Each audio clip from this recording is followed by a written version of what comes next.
Chapter 3. Charlie Opens Up. Charlie and Johnny walked along the never-ending corridor with the big picture windows, following all the way along the left-hand side. The sky remained blue, a beautiful bright blue with not a cloud in sight and no sign of the rainbow colours returning either. "Where on earth am I?" thought Johnny. "What on earth is this place?" Johnny was just about to question Charlie further when Charlie started asking his own questions, as if he'd read Johnny's mind. "What's that funny helmet you have?" questioned Charlie, pointing to the crash helmet Johnny still carried under his arm. "What, this?" replied Johnny, holding the helmet aloft. "This isn't a funny helmet, it's a crash helmet." "Never seen one like that before, old boy," Charlie said, eyeing the helmet up and down. "What do you need it for, anyway?"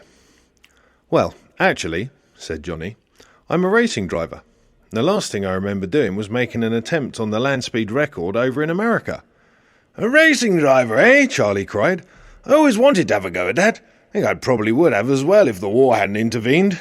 Still, maybe when it's over I'll have a go. I say, maybe, but no one actually knows how long the war's going to go on for, you know. I might be too old by then." What war are you talking about?" inquired Johnny, trying to work out in his mind which wars were currently going on in the world that Charlie could be involved in. "World War II, of course," Charlie retorted haughtily. "World War II?" exclaimed Johnny with an incredulous look on his face. "That's been over for years and years." "It might be over for you, old boy," Charlie said. "But believe me, it's far from over for me. I'm a bomber pilot. I should know. I've flown all sorts of planes, fighters and bombers. I've flown 24 missions, but only the last one ended very badly. I'd rather not talk about it, to be honest." As they continued along the corridor, Johnny tried to take in what he was hearing. Was he really walking alongside a World War II bomber pilot? Johnny'd read books on the war, and he'd seen many a war film. He had nothing but admiration for all the airmen in wartime. Could he be really talking to one now? How was that even possible? The war was over well before Johnny was even born. Surely. It couldn't be. However, Charlie didn't seem crazy, and everything he said seemed fairly plausible. Johnny opened his mouth to speak as Charlie started talking once again. "So, you're a racing driver, Johnny?" "I just said so, didn't I?" Johnny replied. "I've had 46 races, won 3, second 6 times, third 8 times, and the rest were unplaced or I didn't finish." "What sort of cars are you racing?" Charlie asked.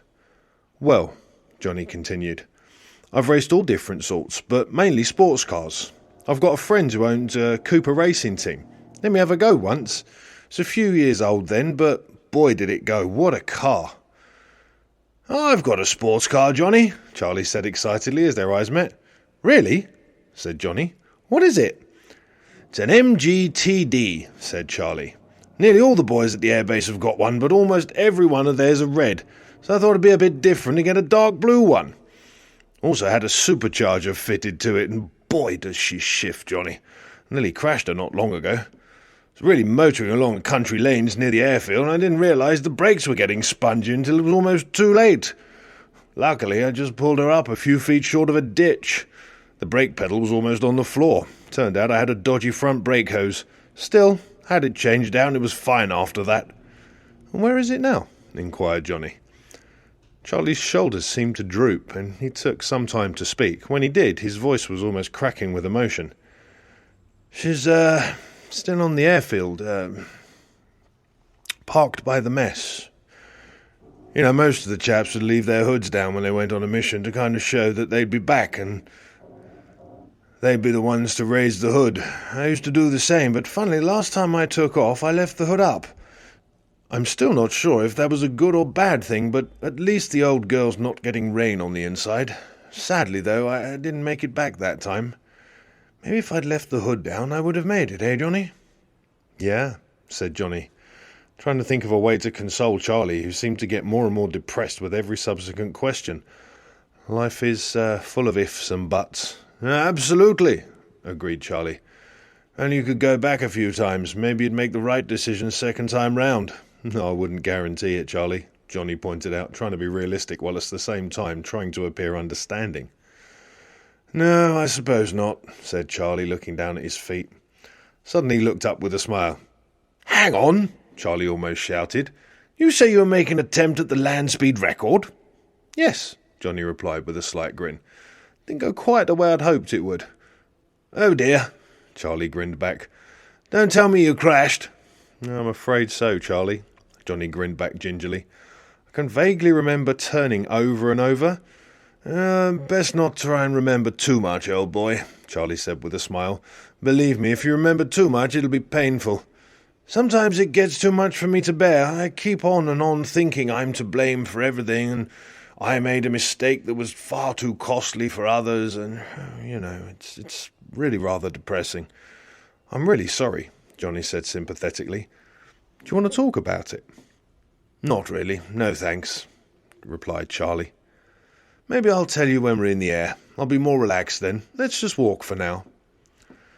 They continued walking in silence until Charlie said, I'm so glad I met you, Johnny. I feel I can really talk with you, something I haven't been able to do in a long time.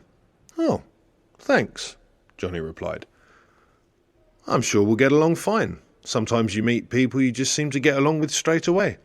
Absolutely, old boy. It's all to do with chemistry, you see. Don't talk to me about chemistry, Charlie. I have a few bad memories of almost blowing up the school chemistry lab one winter.